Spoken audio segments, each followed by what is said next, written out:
আপনারা যারা কালাভুনা খেতে পছন্দ করেন তারা হচ্ছে এই কোরবানির ঈদে সুন্দর করে চাইলে কালাভুনা তৈরি করতে পারেন। আমি এখানে আজকে প্রায় 2-2.5 কেজির মতো মাংস নিয়েছি কালাভুনা করার জন্য। এখন আমি খুব ইজি ওয়েতে আপনাদেরকে কালাভুনা করাটা আজকে দেখাই দিচ্ছি।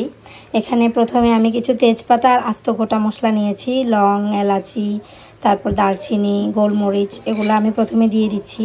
তারপর আমি কিছু পেঁয়াজ হচ্ছে কিউব করে কেটে নিয়েছি, এগুলো অবশ্যই এভাবেই কেটে দিবেন প্রথমে। আর কালাভুনাতে হচ্ছে একদম বেশি পরিমাণে হচ্ছে পেঁয়াজ বেরেস্তা দিবেন। এটা দেখেন আমি হচ্ছে বেশি করে পেঁয়াজ বেরেস্তা দিয়ে দিচ্ছি। আর পেঁয়াজ বেরেস্তাটা যত দিবেন তত হচ্ছে কালাভুনা কালারটা অনেক বেশি সুন্দর আসবে। আমি অনেকগুলো পেঁয়াজ বেরেস্তা দিয়ে দিয়েছি।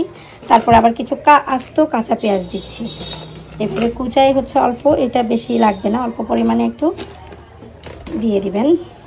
তারপর যেহেতু এখানে আমি 2.5 কেজি গরুর মাংস নিয়েছি, সেজন্য আমি 2.5 টেবিল রসুন দিব, 2.5 টেবিল চামচ রসুন বাটা, যে 2 টেবিল এই 2.5 টেবিল। তারপর আদাও দিব প্রায় 2.5 টেবিলের মতো, 1 টেবিল চামচ, 2 টেবিল, এই যে। এরপরে হচ্ছে আমি এই যে দেখতে পাচ্ছেন, এটা হচ্ছে আমার হাতে বানানো, বাসায় আমি অনেকগুলো গোটা মশলা দিয়ে একটা মশলা তৈরি করি, সেটা আমি দিয়ে দিচ্ছি প্রায় 2 টেবিল চামচের মতো। আপনারা যারা ঝাল খেতে পছন্দ করেন, 2.5 কেজি মাংসে অবশ্যই 2.5 টেবিল চামচ হচ্ছে গুঁড়া ঝালের গুঁড়া অ্যাড করবেন। যেহেতু আমি ঝাল কম পছন্দ করি, আমার হাজব্যান্ডও ঝাল খেতে চায় না, সেজন্য আমি হচ্ছে শুধু 1 টেবিল চামচ ঝাল অ্যাড করলাম। তারপর দিয়ে দিচ্ছি ধনিয়া জিরা 2 টেবিল চামচ। হলুদের গুঁড়া আপনারা না ব্যবহার করলেও হয়, আমি একটুখানি দিলাম শুধু। তারপর দিয়ে দিচ্ছি হচ্ছে জিরার গুঁড়া দিচ্ছি 1.5 টেবিল চামচ। আর লবণ দিচ্ছি 2 টেবিল চামচ, লবণটা পরিমাণ মতো, বাট আমি 2 টেবিল চামচ দিলেই হয়ে যায়, এর বেশি লাগে না।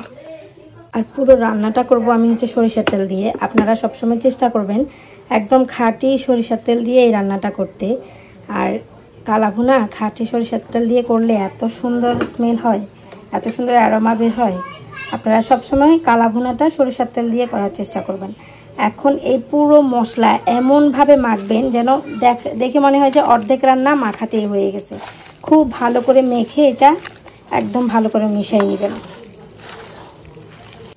দেখেন আমি পুরো মাংসটা মাখিয়ে নিয়েছি, আর মাখানোর পরে দেখেন মনে হচ্ছে যে মাংসটা এখানে অর্ধেক হয়ে গেছে।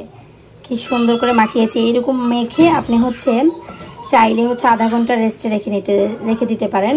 আর এখানে অবশ্যই কোনো রকম পানি অ্যাড করবেন না, একবার বিন্দু পরিমাণ পানি অ্যাড করবেন না, শুধু তেলটা একটু বাড়িয়ে দিবেন, তেলের পরিমাণটা। পরে চাইলে যে তেলটা ভেসে উঠবে সেটা আপনারা চাইলে হচ্ছে নামিয়ে ফেলতে পারেন যদি খেতে না চান। আমি সবসময় তাই করি, যদি আমি যে তেলটা খাবো না, এক্সট্রা তেল যেটা উঠে ওটা আমি বাটিতে ঢেলে রেখে দিই। সব এত তেল খাওয়া তো স্বাস্থ্যের জন্য ভালো না। আর পুরো রান্নাটা খুবই অল্প আঁচে রান্না করতে হবে, যেহেতু আমরা কোনো পানি অ্যাড করব না, শুধুমাত্র তেলের উপরে রান্নাটা করব, সেই জন্য অল্প অল্প জাল দিয়ে রান্না করতে হবে। আমার কালাভুনা করতে 2-2.5 কেজি মাংসের কালাভুনা করতে সবসময় 3 ঘন্টা মিনিমাম লেগে যায়। একদম কমাই হচ্ছে জালটা দিব। আর এইভাবে যে আমার লাস্ট পর্যায়ে এখন আমি হচ্ছে কিছু পেঁয়াজ নামানোর আগে এরকম কিউব করে কেটে মিক্স করে নিব। আর আজকে পুরো কালাভুনাটাই আমি আমার 2টা আত্মীয়র বাসায় দিব, সেই জন্য রান্না করেছি। পুরো 2.5 কেজি মাংসই আমি 2টা বাটিতে দিয়ে দিয়েছি। আর হচ্ছে খোলাজা পিঠা, আমাদের পেনির ঐতিহ্যবাহী খোলাজা পিঠা বানিয়ে দিয়েছি। খুলনার মানুষরা তো খোলাজা পিঠা খুব একটা চিনে না, কিন্তু এই পর্যন্ত যতজনকে এই পিঠা বানিয়ে খাইয়েছি সবার নাকি অনেক ভালো লেগেছে, সেজন্য আজকেও খোলাজা পিঠাটাই বানালাম।